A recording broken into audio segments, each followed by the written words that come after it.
by divine consciousness from tiny little cubes called Paramanu, super atom. Anu is your name. So Anu is manifestation of Paramanu into the physical world. It's the first divine atom. But not atom as our scientists call it. Yeah? That is basically a particle of energy which cannot be divided. So ancient scriptures, they teach, because they have a dimension of the atom, it's mentioned. So they multiply that dimension of the atom to tangible dimension, which we can use in construction. That's why we don't use in construction metric system, because it's not related to nature, to the planet. The metric, the imperial system, the British system with feet and inches, that is okay because it relates to human body. Human body is energy, it's our temple, so it's built by this divine sparkle, Jivatma.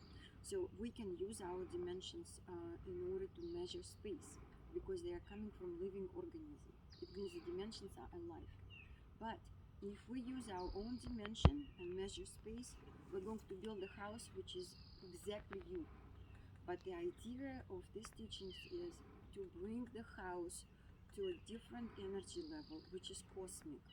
And it is in resonance with Earth as well and with the person. So what happens, we take your nakshatra and we take a dimension which will be calculated not exactly to your dimension, but to dimension which will resonate with you, but it's going to be elevating dimension.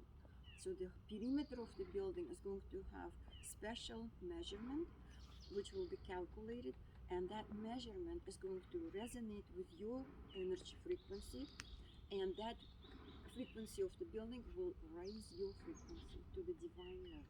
That's the goal of this Vastu Shastra teachings, to have a building which is resonating with cosmos, because the dimension is the dimension of the absolute space, which is consciousness. So we're using the unit of energy, which is measurement of the structure of the universe created by consciousness, part of consciousness, and that goes into the building structure. So it's absolutely amazing. So that's why I have goosebumps because that's true. So what happens, they say, if we build buildings without this knowledge, we disturb the space and consciousness.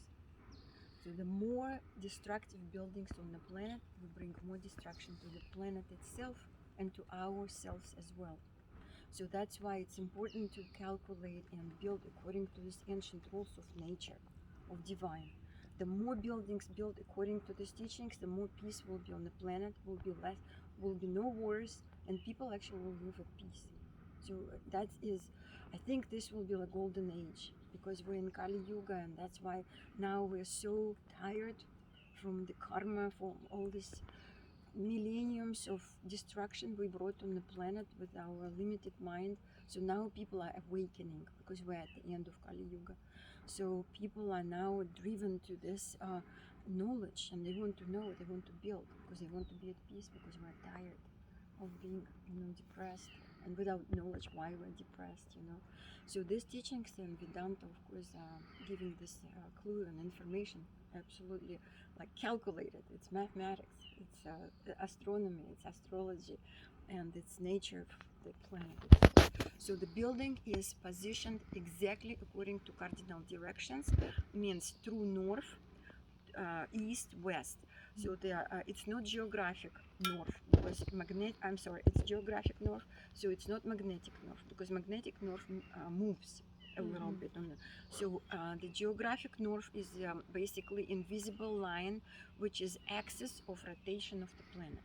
So all maps are showing that north arrow related to geographic north.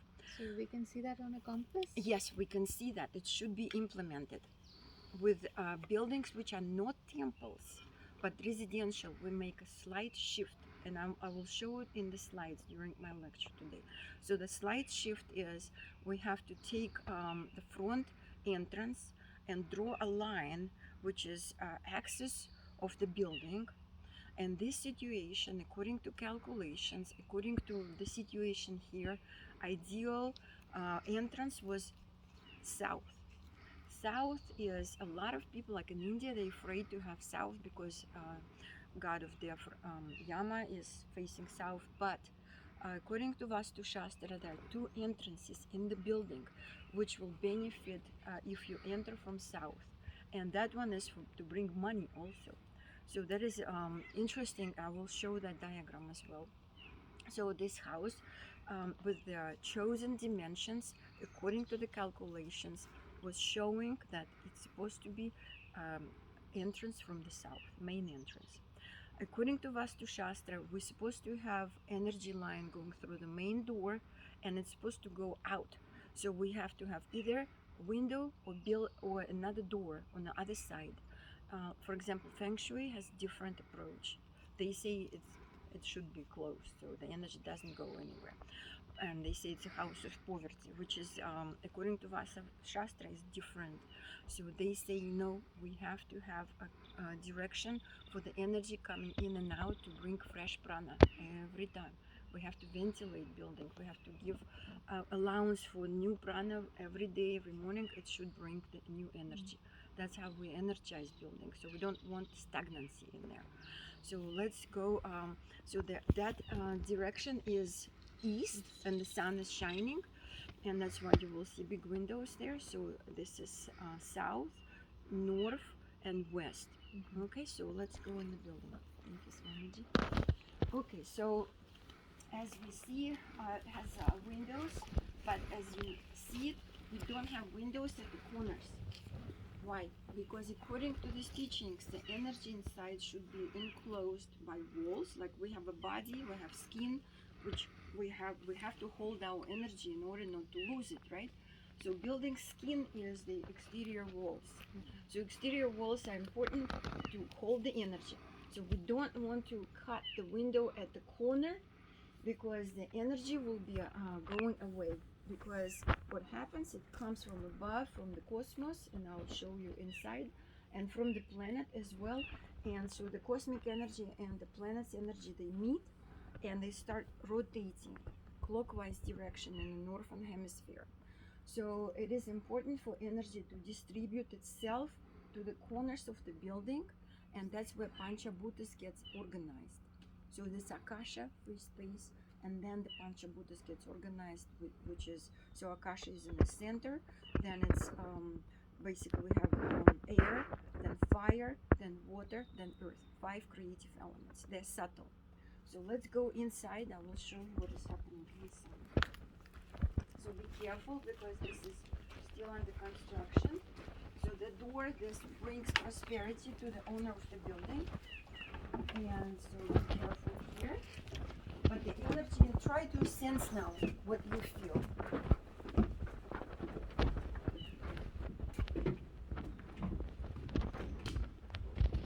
Yeah, we can. So I will explain what is happening, and then we'll have like a moment of silence, because I want you guys to sense by yourself the energy. So as you see, we have a big window facing east. That's why in the yoga center, in the building, yeah, we have yantra there. So that's why I created basically big windows, because it's fresh prana is coming from the east sunrise, and so it's there all the time. So we had to create a big, beautiful energy kind of opening. So what happens with the house? Energy comes through the doors, and house exhales it through windows. So inhalation from yoni, that's called yoni passage. It's a kind of feminine organ also, giving birth to new energy. So this is yoni line for the building. And as you see, the front door is facing another door, and that's how energy gets recirculated here. So you're all standing in the Brahmastan area. So the building itself, this is 1/3 of the building. This is another third, and that is another third. So here, according to Vastu Shastra, I created this taller space for the energy to be strong here, yeah? So it's a little bit like a fibro. And we have additional windows here. We are also allowing additional prana and sunlight to come in. We did not create cupola, because it's also a good thing to have cupola, because it's expensive, plus it's hot here. So we decided to have side windows, because also the same energy is coming in, allowing sunlight to come in. So that's why we didn't do cupola, but it is possible to do addition. Yes. What is cupola? Cupola, it's a kind of skylight. Oh, the skylight. It's It's kind a of small. like a small tower, Yeah. open and have windows. If you have windows, that would be even stronger. Okay, sunlight will directly come Exactly. through that. So, like, I had a little cabin where I had a skylight, pyramidal skylight installed in a Brahmapada. It's called Brahmapada, and you sense it right away.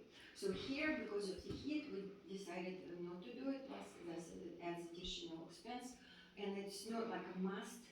We can have these windows, and they, also create the same energy. It's good to have a cupola. Yeah, if cupola possible. would be ideal. Yeah. So as I said, sometimes you can't do all. That would be like a bindu. Yes, If you were to look above onto the building, that would be the bindu. Exactly. So actually, Brahma Bindu, as you see, this rafter here, that if we would put like a pendulum like this is a Brahma Bindu right here. So that could be measured. So this is the most sacred space of the building. So that's why it's open. We didn't put anything here, no columns, no bathrooms, nothing. So this space should allow energy to exhale, inhale, and spread in the building. So this is first, that's called Akasha. So that is the Brahmastan place of divine. And then it spins like this, and it goes to the corners. That's why at the corners here, we don't have windows. So because this is northeast, that is the place of altar. So that is altar. Okay, so this is our southeast, that is kitchen. So kitchen will be here because it's Agni. So we have water zone for altar, because that's where mind is pacified. That is water zone. This is fire zone, that's for kitchen. That is earth zone, that corner, which is our, so this is, it's east of us. So the earth is facing west and southwest. And so northwest is the air zone. So that is air zone. So Southwest is the fire zone. southwest is, southeast is fire. Yes, southwest is earth. Yeah. So that's element, the heaviest element, which puts us to sleep. And it gives us actually the procreation energy, whoever is organizing a new family, which is good, but if this is yogi. For her, this is just basically a very grounding place where all 5 elements are in the master bedroom. So you sleep well, you relax well. So it gives you all the energy of all 5 elements. And so the air zone should be a guest bedroom usually, but because it's a small house, we have the basically bathroom there, but you will see, I'll show you, it has extension. And I would like to show plans. Maybe I'll show plans when we'll come back, because I think it will be easy. Do you want to look at it here? Yes. Here, okay, we can do it. It's on my computer. So as you see, the space, it's called open floor plan, because we have kitchen and the living room, everything, great room is all together. It's called open floor plan. And that is actually, for the small house, it's very beneficial, because it's spacious here. Even though it's a small house, but we still have lots of space and lots of light. I was proposing to Mahalakshmi to have a second level here, smaller, with a staircase, could be spiral staircase going there, and to have maybe some, additional space for yoga. But she said no, because I'll be old, I don't want to go up, so we don't do it. So because we decided not to do it, then as you see, the ceiling is different there, and it's called rafters, so it's a different structure. So that structure of the building is less expensive than this, and so it was prefabricated according to our dimensions, delivered here and installed. So creating for example, post and beam structure is more expensive, but it's beautiful. So every time we see what their ability or financial situation of the client, how much money she would like to spend. So it all goes together, and we choose the type of construction and of course the design of the building. So now let's go to the master bedroom. So it's here, and as you see, ceiling is calculated. It's not random. So what happens when we calculate the building, we build a grid pattern here, 9 by 9. So one cell of the grid, Vastu Purusha Mandala, will be taken, and it goes up like this. So this whole space is a grid pattern, horizontally and vertically as well. So if this building is not square, which is not, it's rectangular, then we take the shortest part of the energy module and we go up like this, and that's how we find the ceiling. So it could be shorter, but it was like 8 feet something, and I proposed to Mahalakshmi to have this ceiling, I think it's 10 feet. So I said, because we, according to Vastu Shastra, we have to have exact number of modules. We cannot cut them, because then energy doesn't vibrate, reverberate properly. So, so she said, okay, let's do the higher, and that's why it creates a nice space. So there's our window, and we have French doors here. As you see, again, I didn't add it to the corner, but you will see that there's a window at the corner here, and I will explain why. So she could open the French doors inside and to have a little kind of balcony. She can put plants there with flowers, and that's her bedroom. So this bedroom, it will give her lots of peace, because as I mentioned, 5 elements of creation are here, because the first is Akasha, that is our Brahmastan. Then the next element is air, then fire, then water, and then earth. So 5 elements are combined together in the earth. That's why earth gives life to everything. So the earth is heavy energy. So that's why it's good to sleep here. Then we also remember that Swami Shivananda wrote this tiny little book. It's called How to Get a Sound Sleep. And he has several pages explaining why you can't sleep toward north with your head. You lose pranic energy. So here, ideally, is to sleep toward east. That's what we have here. So the head of the bed will be this way toward east. She has a nice window. She wakes up and she could see the beautiful landscape. You know, the window is here. So it's all kind of designed like this from the beginning. Because sometimes we have houses and you have only one place to put your bed, and it's only this way, and it could be a wrong way. So if you sleep toward north with your head, you lose actual pranic energy. So you have to check when you go home and see how your bed is positioned. So here about the bathroom. So what is happening to the bathroom here? So this corner, that is actually this wall is the end of the grid pattern, which is calculated. And this part is addition to the house. It's additional part. That's why we have the zigzag like this, because if I would push this wall that way, then I would have a grid pattern, not 9 by 9, but 9 by 10. And that's not right. So we had to give addition here to increase the space of the bedroom and to have additional space for the bathroom. In this extension, we can have a window at the corner, because this is where the energy we're holding, so that is important, not to have windows here. But this is extension, and you know, in all the times, nowadays we do veranda, you know, with lots of windows, so we could actually potentially put all the windows like this, because that's extension. But so it's a bedroom, we don't need so much, you know, windows, so many windows here.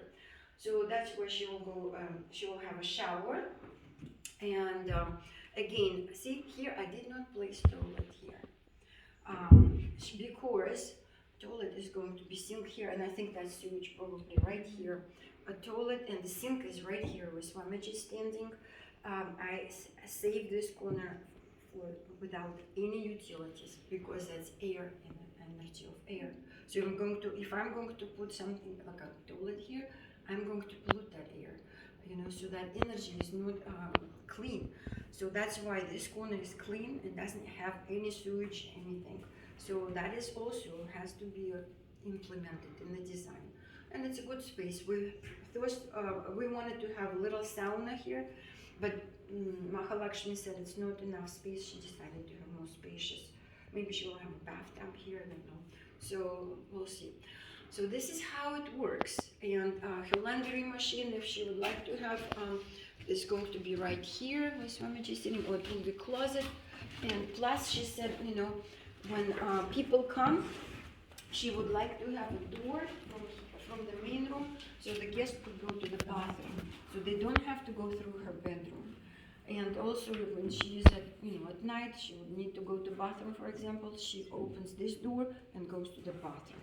So that's how we organize the space. Yeah, this will be storage, and yes, I think it's going to be here a laundry machine. And so this is simple, and it's not simple. Yeah.